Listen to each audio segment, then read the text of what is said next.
Shri Venkateswara gold తాకట్టులో ఉన్న మీ బంగారాన్ని విడిపించి కొనబడును.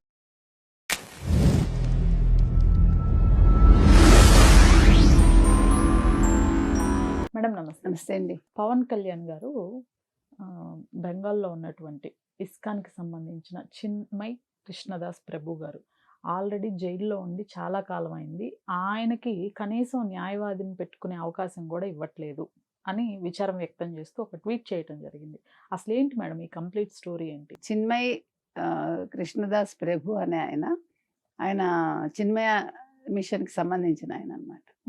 సో ఈయన బంగ్లాదేశ్కి వెళ్ళాడు. వెళ్తే అక్కడ ముస్లిం మతమే గొప్పది, మా దేవుడే గొప్పవాడు అని చెప్పాలని అడిగారు. ఈయన వినలేదన్నమాట.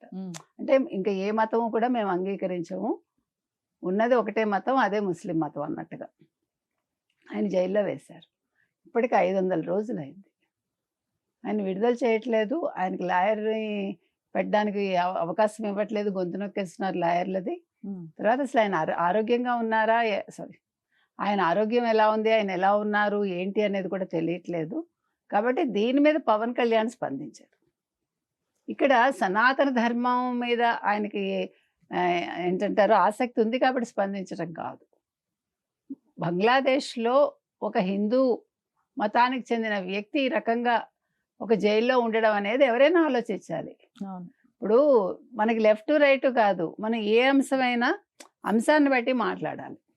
ఇక్కడ మనకి వ్యక్తులు ముఖ్యం కాదు, సంస్థలు ముఖ్యం కాదు, ఒక హ్యుమానిటేరియన్ గ్రౌండ్లో మాట్లాడాలి. దాని మూలంగా ఆయన స్పందించారు. కాబట్టి దీని మీద అందరూ కూడా అసలు ఒక రివోల్ట్ రావట్లేదు. హిందువుల్లో ఐక్యత వచ్చిందంటున్నాం కానీ సరిపోదు. దీన్ని బట్టి అర్థమవుతోందిగా. ఇదే మీరు ఒక ముస్లిం వ్యక్తిని భారతదేశంలో బంధించగలరా ప్రజాస్వామ్యం అని చెప్తూ? చేయలేం కదా. అందుకని ఇక్కడ ఏంటంటే ఇవాళ చాలామంది దీని మీద ఏమంటున్నారు, ముందు దాని గురించి స్పందించు, దీని గురించి స్పందించు. ఎక్కడ ఎవరు ఏది స్పందించాలో అది స్పందిస్తారు. ఏ రాష్ట్రం ఏం చేయాలో అది చేస్తుంది. ఇక్కడ వాళ్ళెవరికో ఏదో జరిగిందని ఈయన ఎందుకు స్పందించాలి అన్నింటికి? ఈయన స్పందించింది పొరుగు దేశంలో మన వ్యక్తి ఉండిపోయాడని. ఇది ఎవరిమైనా స్పందించాల్సిన అంశం.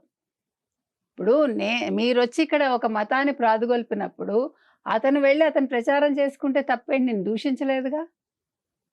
ఇప్పుడు మీరు కాఫీర్లు అనలేదు, మరొకటి అనలేదుగా.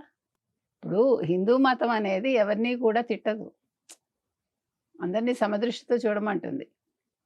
వీళ్ళు సైతాన్లో అందు, వాళ్ళు కాఫీర్లో అనరు. లేకపోతే నువ్వు ఆ ప్రసాదం తినకు, లేకపోతే మన దేవుడే దేవుడు అని చెప్పరు ఎక్కడా కూడా. మనిషిలో దేవుణ్ణి చూడమంటారు. కాబట్టి ఇవాళ పవన్ కళ్యాణ్ స్పందించిన దానికి ప్రభుత్వం కూడా దృష్టి పెట్టాలండి ఖచ్చితంగా. కేంద్ర ప్రభుత్వం